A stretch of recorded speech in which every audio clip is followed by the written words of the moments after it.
Hey, welcome back, everybody. Thanks for sticking around for that first segment of the show. We are, as we kind of put out there today, we're talking about issues with the Patriot Act in Congress. We're going to talk about fireworks.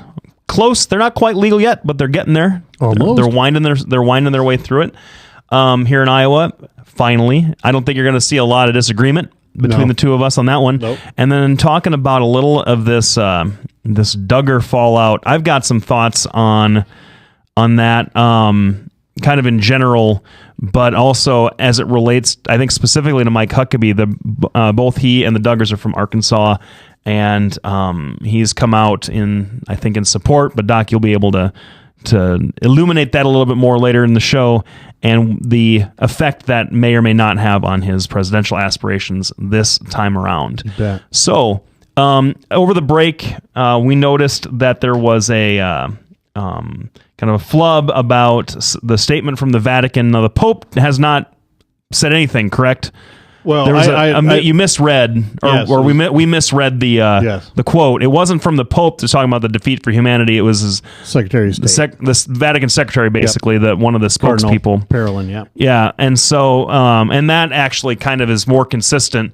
This Pope doesn't say a whole lot of strong things about some of these social issues where it's so clear that the world is moving in the opposite direction of the church. I mean, he's come out and said that same-sex marriage is immoral or whatever, but not in the blistering terms we've come to expect from some religious leaders, especially here in this country. So we do apologize for that mistake, but these things happen when you're especially when it's flying across the screen, and we certainly don't think anything less of the Doc.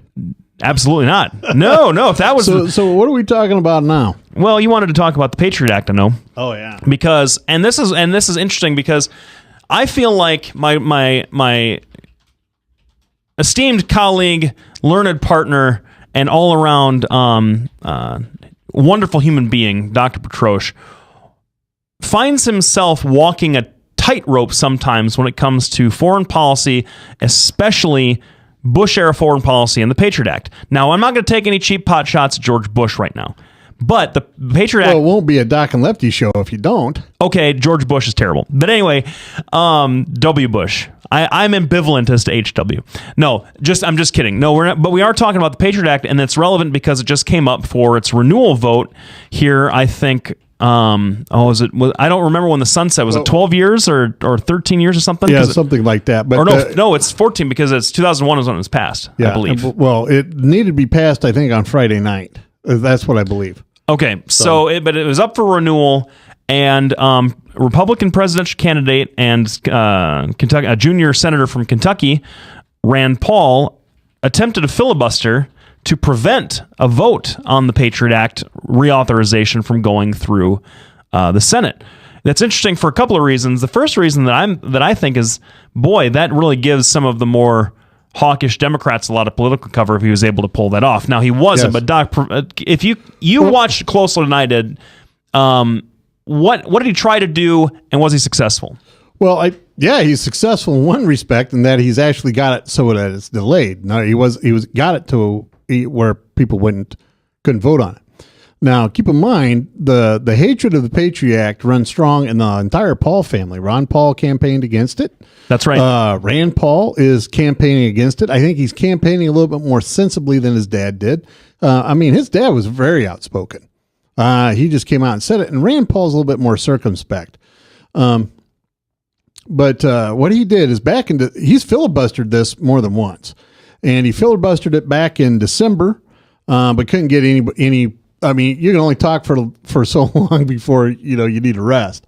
So he didn't get any breaks, couldn't get any help from fellow Republicans or even fellow Libertarians. So he did it again this last Wednesday, and he got shut down. And then through a series of parliamentary procedures, which on the surface didn't look all that clever, but upon further scrutiny, really got the job done. And John McCain, who is, I'm going to tell you, I don't think he's as conservative as everybody else thinks he is, because he's nowhere near a financial conservative like he should be. He is a hawk, don't get me wrong.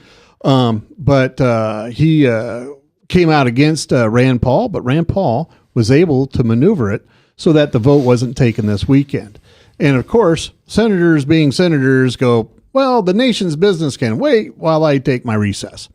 So today, about noon or so, President Obama was on the stump somewhere for something. And he said, well, I think Congress or the Senate should go back to work and start reforming the Patriot Act. Mm-hmm. And we've talked several times on the show where, the problem with the Patriot Act is it gives a lot of powers to the president. And if you have a president that is responsible, that will use it for the life with which it was intended, it's going to be fine. But the problem is if you get a lawyer in there who is going to go, well, hold on, I can do this, I can do that, then suddenly the powers of the presidency expand exponentially. And that's what we've seen. Well, we saw George Bush expand it quite a bit. But now we've seen, and you've said, there's President Obama just going hog wild. We have about a minute, so you can. Well, I take the point that you, in the spirit which it's offered, but I guess I would just push back and say it doesn't matter. Like when it comes to public policy or legislation, it doesn't matter if you write it so that a benevolent executive is going to be okay, because we can never guarantee whether or not we're going to always have a benevolent executive. You craft legislation for the public good at the time that it's crafted, and this notion that always expanding the role of the executive on into the future is just foolhardy, especially when the people's business needs to be done primarily by the Congress that's elected to represent the whole country. Well, let's, we're going to take a break right now. When we come back, we're going to finish up talking about why the Patriot Act is important and why this act by Rand Paul is important and how it's going to impact his campaign. And if we finish that up, then we'll probably go, you want to go to Huckabee? Or Sure. And then we'll go start talking about the Duggars, Mike Huckabee. I want to thank everybody for tuning in. We really appreciate everybody spending their evening with us for at least an hour. Hopefully we're entertaining and hopefully we're imparting some kind of knowledge that you guys can take home with you, or at least argue with your friends about, right? We'll be back right after this break. Thanks everybody for tuning in.